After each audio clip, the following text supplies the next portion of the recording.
함께 은혜 나누실 말씀은요, 누가복음 14장 16절에서 24절까지 말씀을 같이 읽습니다. 이르시되 어떤 사람이 큰 잔치를 배설하고 많은 사람을 청하였더니 잔치할 시간에 그 청하였던 자들에게 종을 보내어 가로되 오소서 모든 것이 준비되었나이다 하매 다 일치하게 사양하여 하나는 가로되 나는 밭을 샀음에 불갑을 나가보아야 하겠으니 청컨대 나를 용서하도록 하라 하고, 또 하나는 가로되 나는 소 5겨리를 샀음에 시험하러 가니 청컨대 나를 용서하도록 하라 하고, 또 하나는 가로되 나는 장가 들었으니 그러므로 가지 못하겠노라 하는지라.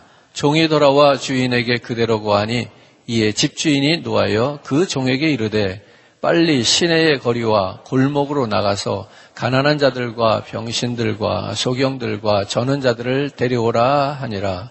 종이 가로되 주인이여 명하신 대로 하였으되 오히려 자리가 있나이다. 주인이 종에게 이르되 길과 산을 가로 나아가서 사람을 강건하여 데려다가 내 집을 채우라. 내가 너희에게 말하노니 전에 청하였던 그 사람은 하나도 내 잔치를 맛보지 못하리라 하였다 하시니라. 아멘. 오늘 말씀의 제목을 같이 한번 읽기를 원합니다. 강건하여 데려오라.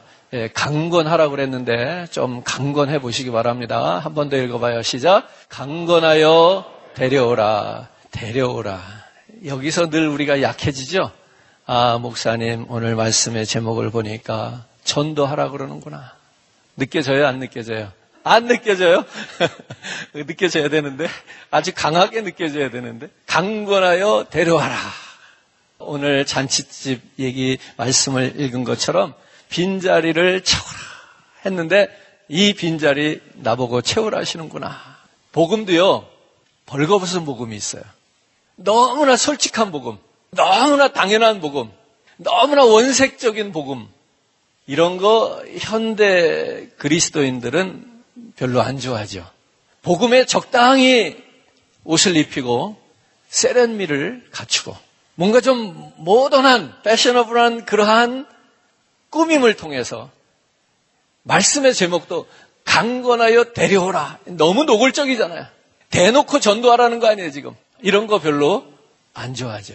우리의 귀가, 우리의 마음이 사실은 원색적인 복음, 너무나도 적나라한 복음, 그렇게 다 드러내놓은, 대놓고 전도하세요, 대놓고 말씀 읽으세요, 대놓고 헌금하세요, 대놓고 기도하세요, 이런 거 참 부담스러워요. 그죠? 복음도 적당히 꾸며서 좀 이렇게 세련되게, 좀 교양적으로, 좀 문학적인 표현을 가지고 말씀으로 우리에게 전해주면 얼마나 좋을까. 이런 마음들이 우리 마음속에 이미 자리를 잡고 있는 것입니다. 그렇기 때문에 그것을 너무나도 잘 알기 때문에 말씀을 전하는 목사 또한 그런데 익숙해져 있는 목사이기 때문에 사실 오늘 제목과 같이 강건하여 데려오라, 대놓고 전도하라, 이런 식의 표현과 말씀의 제목은 저도 겸연쩍다고요. 그래서 웃는 거예요. 오늘 이 말씀을 가지고 도대체 어떻게 은혜를 나눌 수 있을까? 누구나 다 아는 말씀이기 때문에 여기다가 무슨 더 살을 붙일 것도 없을 것 같기 때문에 뭐 특별히 설교라고 할 것도 없는 것 같은 그런 원색적이고 사실적인 복음, 이 솔직한 복음 앞에서 우리가 그렇게 웃어보는 겁니다. 너무나도 충격적이고 너무나도 중요한 것인데 우리가 그동안 외면하면서 지내왔던 그러한 복음이기에 왠지 이 복음을 다시 펼쳐들기가 부끄럽기도 한 것이고요.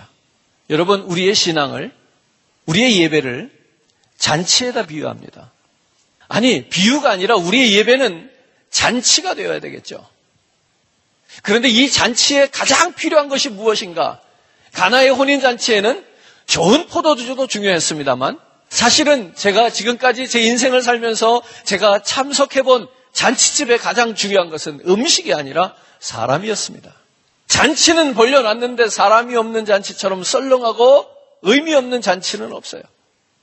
그게 무슨 어떠한 의미의 잔치인지는 몰라도 가보니까 그 잔치가 사람으로 가득하면, 차라리 음식이 모자르면 그 잔치는 풍성하다, 이런 평가를 받더라고요. 아, 그 집 잔치 너무 좋았다는 거예요. 그런데 잔치에 가보니까 자리가 비고 썰렁하니까 아무리 좋은 음식을 주어도요, 잔치에 흥이 없더라는 얘기예요. 사람은 그 잔치에서 특별한 역할을 하지 않아도 그 사람이 그 자리를 채우고 있다는 것만으로도 대단히 큰 의미를 부여하는 겁니다. 저는 잔치집뿐만이 아니고요, 초상집 가서도 그런 생각을 해봤어요. 그 고인이 되신 분의 평가를 우리는 어떻게 내리는가 하면 그 자리를 찾아와 준 이 조문객들이 얼마나 많은가 말이에요. 꼭 그런 것은 아닙니다. 조문객이 많이 모였다고 그 사람의 인생을 잘 살았다고만은 말할 수 없어요. 악하게 살고 남을 속이며 살고 많은 안 좋은 것들로 착취하면서 그렇게 살았던 유명한 인물들도 조문객들이 막 줄을 서는 경우도 있으니까요. 하다못해 스스로 목숨을 끊은 자살한 사람의 그 초상집에도 줄을 서는 걸 보면 꼭 그렇다고만 말할 수는 없어요. 하지만 여러분, 오늘 저와 여러분들이 장치집이 됐던 초상집이 됐던 그 모이는 사람의 의미가 주는 것이 있다는 겁니다. 그 모여지는 사람들의 의미가 중요하다는 얘기입니다. 오늘 특별히 교회는, 우리의 예배는 이러한 잔치도 아니요, 이러한 초상도 아니고 특별히 영혼을 구원하여 영혼을 건져서 그 영혼들의 축제라는 사실을 생각해 볼 때 우리의 예배 가운데는 훨씬 더 많은 영혼들이, 많은 사람들이 모이고 그 예배가 축제가 되게 해야 된다는 것은 맞는 것입니다.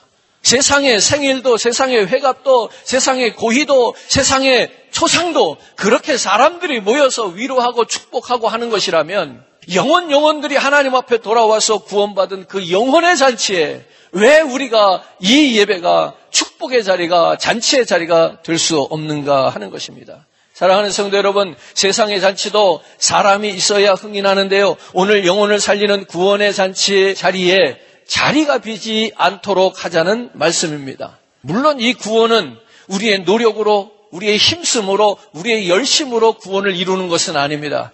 무엇보다도 이 구원은 예수 그리스도로 말미암아 주어지는 구원이지요. 그렇기 때문에 그 예수 그리스도가 죽어져서 우리를 위하여 죽으셔서 나를 위하여 그분이 죽으심으로 말미암아 나를 대속하시고 나를 살려놓으신 그 사건이기 때문에 오늘 우리는 이 예배가 더욱더 큰 잔치가 되어져야 되리라 믿습니다. 사도행전을 한 번 더 같이 읽겠습니다. 4장 12절 말씀을 보니까 다른 이로서는 구원을 얻을 수 없나니 천하 인간의 구원을 얻을 만한 다른 이름을 우리에게 주신 일이 없다 하였더라 그랬어요. 따라서 다른 이름으로 그 무엇으로 우리가 구원받는 것이 아니고 예수 그리스도를 통해서 구원되어진다는 사실입니다. 이 잔치를 주인이 베풀어 놓으셨다는 거예요. 그 구원의 잔치를 베풀어 놓으셨다는 거예요. 자기의 아들 독생자 예수를 내어주면서까지 우리를 구원하시는 그 잔치를 베풀어서 그 잔치에 참여한 사람들에게 주게 하시고 먹게 하셔서 구원의 은혜를 누리게 하시더라는 이야기입니다. 한 군데 더 말씀을 읽습니다. 요한복음 14장 6절입니다. 예수께서 가라사대 내가 곧 길이요 진리요 생명이니 나로 말미암지 않고는 아버지께로 올 자가 없느니라. 오직 예수 그리스도를 통해서만 구원의 잔치에 들어올 수 있도록 하셨고요. 하나님께서는 저와 여러분들을 바로 그 길을 통해서 그 생명을 얻도록 하신 것입니다. 오늘 이러한 특별한 잔치라는 이야기입니다. 사랑하는 성도 여러분, 누가 잔치를 위하여 길에 지나가는 행인들을 초대하기 위하여서 잔치에 초대받을 사람들을 위하여 자기 아들의 생명을 내어놓을 자가 있겠습니까? 우리가 재미난 이야기를 하나 생각해 볼 수 있는데요. 돌아온 탕자 이야기에 보면은 둘째 아들이 집을 나가서 탕자로 살다가 돌아왔을 때에 아버지가 그 돌아온 아들을 위하여 살찐 송아지를 잡습니다. 살찐 송아지를 잡는 것을 보고 그의 형은 시기합니다. 나를 위하여서는 친구들과 먹고 놀도록 염소 새끼 한 마리도 내어주지 않던 아버지가 저 망나니 아들이 돌아올 때는 살찐 송아지를 내어주었다고. 오늘 하나님 아버지께서는 저와 여러분 우리 죄인들을 구원하고 돌아오는 것을 환영하고 그 환영의 축하를 위하여 자기 아들을 제물 삼으셔요. 오늘 황소 한 마리, 그 암소 한 마리, 어린 소 한 마리, 그 염소 한 마리 그 무엇을 잡았는지 비교할 수 없는 것은 무엇인가 하면 당신의 사랑하는 아들 예수 그리스도의 생명이지 않겠습니까? 오늘 돌아온 아들의 잔치도 소를 내어서 그 잔치를 배설했는데 그 잔치가 얼마나 축복된 잔치였겠어요. 얼마나 흥이 넘쳐요. 얼마나 기쁨이에요. 죽었던 아들이 다시 돌아왔으니. 그런데 우리의 이 잔치는 당신의 아들을 잡아서 하나님께서 우리를 구원하시고 우리를 돌아오게 하신 잔치예요. 오늘은 이 시간은 그러니까 여러분들이 좀 기분이 좀 안 좋아도 뭐 좋은 일이 없었어도 아니 나쁜 일이 있었어도 이 시간에는 주님을 위하여 여러분들이 기뻐해 주셔야 돼요. 그래야 주님이 당신의 아들을 내어주신 그 잔치의 주인으로서 기분이 좋아질 거 아니냐 말이에요. 돌아온 아들 탕자를 위하여 그 소를 잡고 잔치를 벌렸는데 잔치에 사람이 없어. 온 사람들도 먹는 둥 마는 둥 그래. 그러면 그 아버지는 슬픈 거예요. 오늘 예수 그리스도의 생명을 내어주고 저와 여러분들의 영혼을 구원하시고 베풀어 놓은 이 예배라고 하는 잔치 속에서 오늘 여러분 개인의 감정을 따라서 예배하지 마시라는 거지요. 하나님께서 무슨 대가를 치르고 우리를 구원하셨는가 이걸 생각하면서 기뻐해야 되고 이걸 생각하면서 우리가 이 잔치의 주인이 되기를 주님의 이름으로 축복합니다. 그런데 오늘 본문에 보니까 주인이 그렇게 잔치를 배설하고 오는 자들마다 다 먹게 하시고 거기서 누리게 하시려고 했는데 초청받은 자들마다 핑계를 대며 거절합니다. 18절을 보니까 나는 밭을 샀으니 불갑을 나가봐야 되겠습니다. 이런 인물이 나오죠. 나는 밭을 샀기 때문에 그 초청의 잔치에 갈 수 없다는 얘기입니다. 내가 지금 밭을 샀으니 밭에 대한 미련이 많은 겁니다. 이 밭을 어떻게 앞으로 가꿔야 될지, 지금 씨 뿌려놓은 그 밭에 이 물을 어떻게 줘야 될지, 그 밭에서 어떤 결과가 나타날지, 이 사람의 마음은 온통 밭의 마음이 가 있습니다. 그렇기 때문에 한가로이 남의 잔치상에 가서 앉아서 먹고 마실 겨를이 없다고 이야기하는 겁니다. 이렇게 한번 말씀해 볼 수 있습니다. 오늘 주님께서 베풀어 놓은 잔치는 구원의 잔치라고 그랬어요. 이거는 영혼의 잔치예요. 즉 영적인 잔치예요. 그런데 그 잔치에 갈 수 없다고 지금 거절한 이는 밭을 샀기 때문이라고 그래요. 이것은 물질 세계에서 소유하는 물질의 세계입니다. 여러분, 영적인 가치보다 물질적인 가치가 더 크다고 여기는 사람은 그 영적인 자리에 나올 수 없다라는 이야기입니다. 그런 의미에서 저와 여러분들은 오늘 영적인 잔치에 온, 그 초대를 받고 온 그 영혼의 구원의 잔치에서 마음껏 먹고 마시고 누릴 수 있는 자격을 얻은 그런 잔치의 주인공이 된 줄을 믿습니다. 19절에 보니까 나는 소 5겨리를 샀음에 시험하러 가기 때문에 잔치에 올 수 없다 이렇게 말합니다. 바쁘다는 겁니다. 내가 지금 할 일이 얼마나 많은데요. 소 한 겨리를 데리고 나가는 것도 쉽지 않은데 소를 5겨리를 샀으니 그 소 5겨리를 몰고 오고 가는 일만 해도 보통 일이 아닙니다. 그 중에 어떤 소가 밭을 잘 가는지, 그 중에 어떤 소는 무슨 일을 잘할지 두루두루 살펴야 되는 것입니다. 어느 것이 건강한지, 어느 것이 병들었는지, 어느 것이 앞으로 또 새끼를 낳아서 우리 재산을 불려줄지 참으로 많은 생각들이 있습니다. 여러분, 바쁜 일에 쫓기느라고 영혼 구원의 이 영적인 잔치에 자리를 하지 못하는 일이 없게 되기를 주님의 이름으로 축원합니다. 20절에 보니까 나는 장가 들었으니 그러므로 가지 못하겠노라 이렇게 얘기합니다. 장가가고 시집가는 것을 쾌락이라고만 말할 수는 없겠으나 오늘 성경에서 비유적으로 일시적인 쾌락을 상징하고 있는 겁니다. 여러분, 허니문은요 7일이랍니다. 7일 지나면 허니문도 끝난다는 거예요. 7일 지나면 그것도 그것이라는 거예요. 뭐 그렇게 대단할 것도 없더라는 이야기예요. 오늘 저와 여러분들이 인생을 살다 보니까 결혼해서 느끼는 그 쾌감이라든지 즐거움이라든지 환상이라고 하는 것은 그렇게 길지 않다라는 걸 알 수 있을 거예요. 마냥 모든 것이 다 좋아서 결혼하면 모든 것이 다 아름답게 이루어질 줄 알았지만 가장 인생의 쓴 물은 결혼 생활 속에서 마셔요. 가장 인생의 고된 시간들은 결혼 생활 속에서 하는 거예요. 혼자 사는 싱글들이 뭐가 그렇게 고돼요. 내 가족을 만들고 내 가족을 부양하고 내 자녀를 돌보고 처자식을 먹이고 입히고 하느라 얼마나 수고를 하냐 말이에요. 혼자 살았더라면 절반만 수고해도 될 것 같지 않아요? 그러니까 여러분, 오늘 20절에서 나는 장가 들었으니 그러므로 그 잔치에 가지 못하겠다고 하는 이 사람은 어떤 의미가 있는가 하면 세상의 즐거움에 빠져있는 사람을 이야기하는 겁니다. 오늘 말씀 속에서 우리에게 주님이 주시는 명령이 무엇인지 다시 한번 생각해 보기를 바라는데요. 첫 번째로, 주님은 우리에게 이렇게 말씀하십니다. 다 같이요. 내 집을 채우라. 결국 오늘 본문이 말씀하고자 하는 핵심은 무엇인가? 초청했지만 거절하였기에 참여한 사람이 적었고 더 많은 사람이 들어와서 잔치를 누릴 수 있는 그 빈자리를 보면서 그 잔치를 배설한 주인이 종들을 시켜서 그 빈자리를 채우기를 원하는 것, 이것이 지금 이 주인의 뜻이라는 것을 알 수 있습니다. 비교해 보겠습니다. 사람들의 관심과 하나님의 관심. 우리 사람들의 관심은 어디 있는가 하면 나를 채우는 데 있습니다. 나의 관심은 철저하게 나를 채우는 데 있어요. 누구나 다 열심히 부지런히 아침부터 저녁까지 뛰어다니는 이유가 뭐냐? 채우기 위해서죠. 열심히 먹는 것도 식사를 하는 것도 채우기 위함이고요. 열심히 공부를 하는 것도 지식을 채우기 위함이고요. 여러분들이 나가서 열심히 일하는 것도 은행에다가 잔고를 좀 채워보려고 하는 거죠. 이처럼 우리가 열심히 수고하고 힘들게 건전하게 또 성실하게 살아가는 그 모든 사람들이 다 무엇을 하기 위함이라고 말할 수 있는가 하면 채우기 위함이다. 각자가 느끼는 허전함이 있는데 그 각자가 느끼는 그 허전함을 채우기 위해서 오늘도 사람들은 분주하게 살아가고 있습니다. 그러면은 각자는 무엇에 대한 허전함을 느끼느냐? 이건 각자가 달라요. 각자 다를 수 있는 거예요. 자, 각자가 한번 점검해 보시기 바랍니다. 이런 기준을 가지고 스스로에게 질문을 해보면 답이 나오는 거예요. 나는 가장 많은 시간을 무엇을 위해 쓰고 있나? 나의 가장 많은 시간을 무엇을 위해 사용하고 있는지 그걸 한번 점검해 보세요. 거기에 대한 허전함이 있는 거예요. 그거에 대한 채움이 있기를 바라는 거예요. 그걸 채우려고 애쓰는 거예요. 또 하나 있어요. 시간도 그렇지만요. 좀 더 정확한 게 있어요. 돈이에요. 버는 거 말고요. 쓰는 것만 생각해 보세요. 내가 가장 많은 돈을 어디에다 쓰고 있는가? 이것과 내 허전함과 관련이 있어요. 그걸 채우고 싶은 거예요.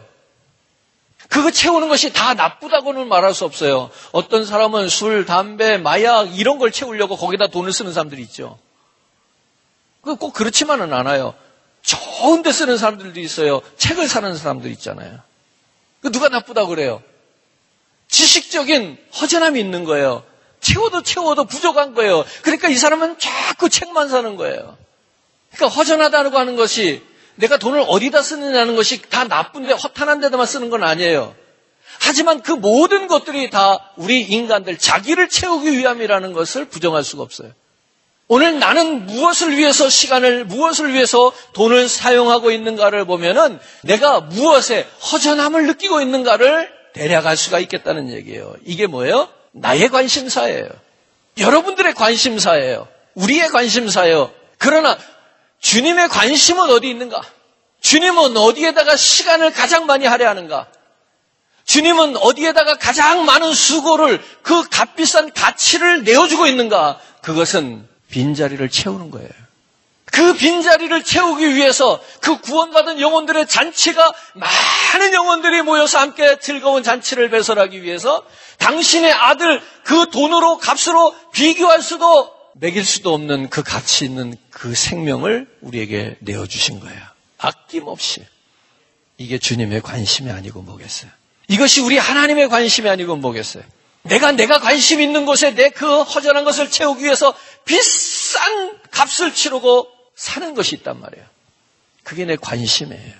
여러분들이 관심이 없으면요, 절대로 비싼 값을 주고 그걸 사지 않습니다.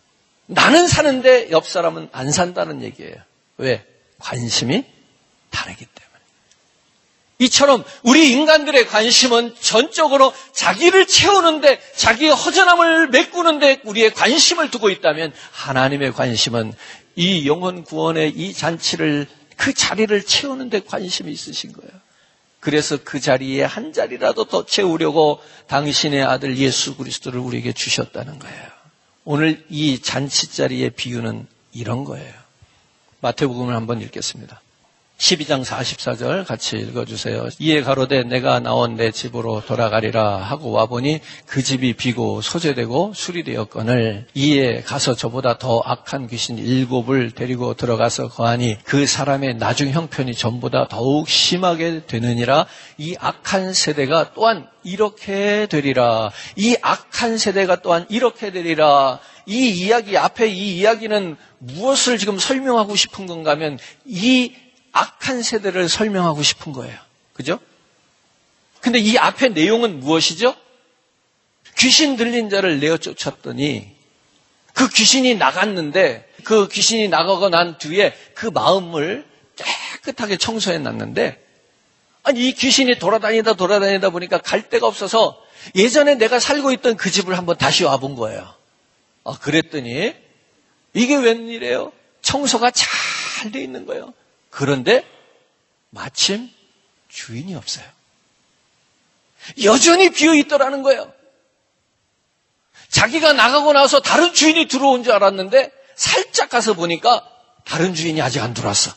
그러니까 이 귀신이 이 집을 내 집이라 이렇게 또 주장하기 시작해. 그러면서 이번에는 7개를 더 데리고 왔어. 빈집이 문제라는 말씀을 드리는 겁니다. 빈집이 문제라는 겁니다. 그 집에 주인이 있었더라면 쫓겨난 귀신은 다시 와도 들어올 수가 없었는데 와보니 비어있더라는 거예요. 빈자리가 위험하다는 얘기예요. 빈자리가 아주 심각하다는 얘기예요. 그래서 이 빈자리는 채워야 돼요. 둘 중에 하나거든요. 이 자리도 사람으로 가득하면 그만큼 공기가 주는 거예요. 사람들이 없이 허전하면 그만큼 공기가 그 자리를 채우게 돼 있어요. 무엇인가가 그 자리를 채운다는 얘기예요. 귀신을 쫓아냈지만 그 사람이 예수를 주인으로 삼지 않고 있으니까 그 귀신이 다시 올 때는 내 집이라 또 주장하면서 7을 더 내려왔다는 거예요. 더 악해졌다는 거예요. 더 상태가 안 좋아졌다는 얘기예요.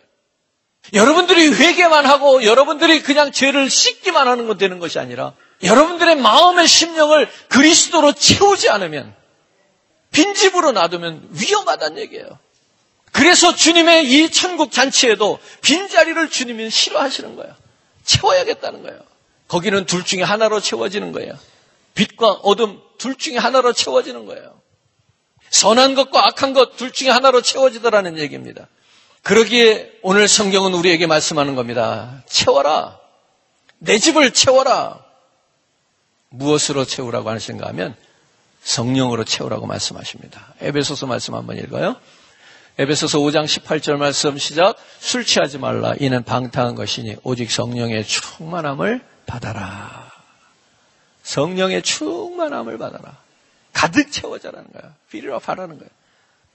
은혜로 채워져야 된다는 겁니다. 말씀으로 채워져야 된다는 겁니다. 오늘 교회는 그 영혼들로 사람들로 채워져야 된다는 얘기입니다. 오늘 주인이 빈자리를 보았던 그 눈이 오늘 우리들의 눈이 되기를 바라는 겁니다.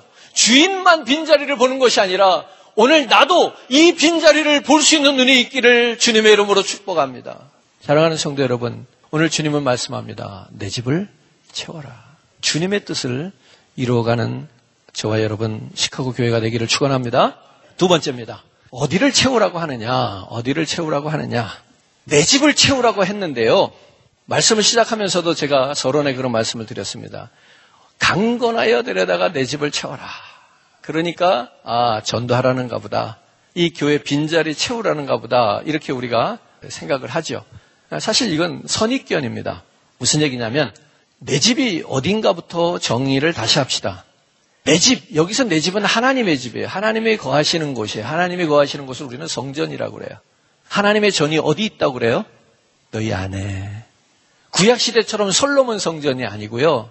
오늘 이 시대에 하나님이 거하시는 하나님의 집, 그 하나님이 거하시는 거룩한 장소, 성전은 어디 있다고 그래요? 내 안에. 오늘 저는 본문의 말씀을 가지고 여기에 좀 집중하려고 합니다. 교회를 채우는 거 이거 조금 이따 얘기하고요. 먼저 채워야 될 게 있어요. 뭐냐면 하나님의 거룩한 성전을 채워야 돼요. 이 하나님의 거룩한 성전은 여러분 마음속에 있어요. 오늘 그 성전을 채우자는 얘기입니다. 하나님이 내 집이라고 하는 곳, 바로 그곳을 채우시기 바랍니다. 우리의 심령이 채워져야 된다는 이야기입니다. 고린도전서 3장 16절 말씀입니다. 너희가 하나님의 성전인 것과 하나님의 성령이 너희 안에 거하시는 것을 알지 못하느냐. 우리 안에 우리 심령은 하나님의 성전이고요. 그곳에 마땅히 채워져야 될 것은 하나님의 거룩한 영입니다. 오늘 이것을 먼저 채우는 것이 중요하다는 말씀입니다. 하나님의 집에 있어야 할 것들로 채워져야 하는데 나의 심령에, 즉 하나님의 성전에 나의 욕심으로, 나의 야망으로 채워지고 있지 않느냐. 오늘 그런 것들 다시 걸러내고 치워버리고 하나님이 원하시는 것, 하나님의 성전에 있어야 되는 것, 바로 그 하나님의 거룩한 성령으로 채울 수 있게 되기를 축원합니다. 마태복음 21장 12절 말씀을 읽어요. 예수께서 성전에 들어가서 성전 안에서 매매하는 모든 자를 내어 쫓으시며 돈 바꾸는 자들의 상과 비둘기 파는 자들의 의자를 둘러 엎으시고 저희에게 이르시되 기록된 바 내 집은 기도하는 집이라 일컬음을 받으리라 하였거늘 너희는 강도의 구회를 만드는도다 하시니라. 오늘 내 집을, 내 안에 계신 그 하나님의 거하셔야 될 그 성전을 기도로 채우지 않고 장사하는 걸로 채웠다는 거예요. 입속으로 채웠다는 거예요. 다 이론과 형식과 그리고 무엇이 이익이 되느냐 손해가 되느냐 이런 걸 따져가면서 내 마음을 채우고 있다는 얘기예요. 이것을 성경은 강도의 구렬이라 이렇게 말했어요. 내 안에 헛된 것들을 버리고 오늘도 기도로 채워가는 저와 여러분 되셔야 됩니다. 제가 좋아하는 말씀인데요. 예레미야서 15장 16절 한 절 같이 한번 볼까요? 만군의 하나님 여호와시여 나는 주의 이름으로 일컬음을 받는 자라. 내가 주의 말씀을 얻어먹었사오니 주의 말씀은 내게 기쁨과 내 마음의 즐거움이오나. 이 말씀을 보면서 무엇을 생각하는가 하면요. 내가 내 안에 무엇으로 채울 수 있다는 얘기죠. 하나님의 말씀도 이렇게 우리 안에 채워진다는 얘기예요. 여러분들이 허기가 질 때 음식으로 위를 채우는 것처럼 오늘 저와 여러분 우리 하나님의 거하시는 그 거룩한 성전에 하나님의 거룩하신 말씀으로 채워가기를 바라는 거예요. 음식을 먹는 것처럼 우리는 하나님의 말씀을 얻어먹어도 좋겠사오니 그 얻어먹더라도 빌어먹더라도 그 말씀 내가 내 심령에 하나님의 거룩한 전에 채워가기를 주님의 이름으로 축복합니다. 사무엘상 18장 10절 말씀도 읽어요. 그 이튿날 하나님의 부리신 악신이 사울에게 힘있게 내림에 그가 집 가운데서 야류하는 거로 다윗이 평일과 같이 손으로 수금을 타는 때에 사울의 손에 창이 있는지라. 오늘 우리 안에 말씀으로 은혜로 주님의 사랑으로 성령으로 채워져야 되는 이유가 뭐냐면요. 이걸로 채우지 않으면 다른 걸로 채워져요.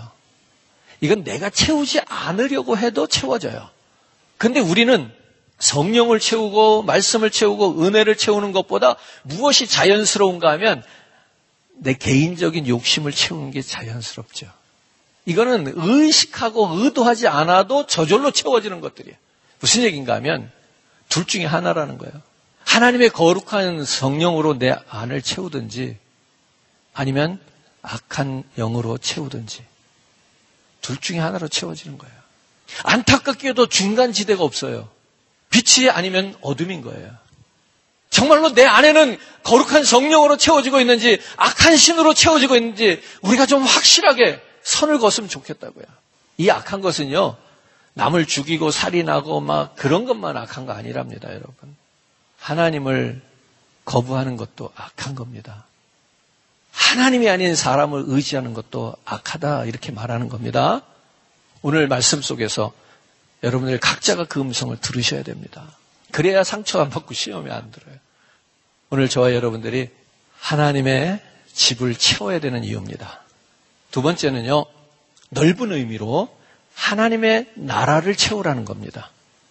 강건하여 데려다가 내 집을 채우라. 이 내 집은 내 안에 있는 거룩한 성전이라고 말씀드렸고요. 두 번째는 우리 교회 뿐만 아니라 모든 이 땅에 있는 교회들, 주님의 교회, 범우주적인 교회, 유니버설 처치를 얘기하는 거예요. 여기에 하나님의 채우라고 하는 이 명령이 있는 거예요. 그러니까 이 명령을 우리가 잘 이행하기 위해서는 이 교회 다니는 사람을 우리 교회에다 채우고 저 교회 다니는 사람을 우리 교회에다 채우는 것은 하나도 채우는 게 아니에요. 그건 채운 게 아니에요. 왜냐하면 하나님의 나라라고 하는 큰 우주적인 교회를 보면 더해진 게 하나도 없어요. 장소의 이동이 있었을 뿐이지. 그러니까 이 우주적인 교회를 하나님이 채우라고 하실 때는 누구를 데려다 채워야 되는가 하면 불신자들을 데려다 채워야 되는 거예요. 그래야 하나씩 하나씩 늘어가면서 채워지는 거예요. 오늘 본문에 보니까 길거리로 나가라는 거예요. 성경이 아주 오늘 본문에는 아주 노골적인 표현을 하잖아요. 병신도 데려오라는 거예요. 왜 전도 대상자를 고르냐는 거예요. 내가 전도하고 내가 말을 걸어서 넘어올 만한 사람한테 가서 전도하는 거 이런 거 하지 말라는 거예요. 거리를 나가보세요. 예수 안 믿는 사람이 얼마나 많은지. 맨날 교회하고 집하고만 왔다 갔다 하면서 내 주변에는 예수 안 믿는 사람이 없어요. 다 교회 다니는데요. 이렇게 말하지 마시고요. 오늘 강건하여 데려다가 이것은요. 내 주변에 아는 사람들만이 아니란 말입니다. 여러분. 길거리에 나가셔서 세상 가운데 나가셔서 여러분들 직장 가운데서 만나는 사람마다 이 사람인가 하여 그 사람들을 바라보면서 예수 믿으세요. 예수 믿고 천국 갑시다. 오늘 그렇게 우리가 전도해서 주님의 나라를 확장시켜가게 되기를 주님의 이름으로 축복합니다. 끝으로 주님의 마음은 어떠한가? 디모데전서 2장 4절 말씀을 우리가 한 번 더 보기 원합니다. 같이 한번 읽어요. 하나님은 모든 사람이 구원을 받으며 진리를 아는 데 이르기를 원하시느니라. 하나님이 뭘 원하는지 아시겠죠? 하나님의 뜻이 무엇인지 모르겠어요. 그런 거 하지 마시고 말씀을 좀 보세요. 하나님이 뭘 원하시는지. 어떻게 해요? 모든 사람이 내가 좋아하는 사람들만 아니에요. 자기들 좋아하는 사람들끼리 모여서 교회하고 이런 거 성경적인 게 아니에요. 내가 싫어하는 사람들도 모든 사람들을 불러서 구원을 받게 해야 돼. 그리고 그들이 진리를 아는 데까지 이르도록 힘써야 되는 것이 교회예요. 오늘 저와 여러분들이 모든 사람이 구원을 받기 위해서 노력해야 되는 거예요. 왜? 그게 주님의 마음이라니까. 내 마음대로 믿지 마시라고 그러니까. 주님의 마음을 이해하시고 주님의 마음으로 우리의 마음을 채워가기를 주님의 이름으로 축복합니다.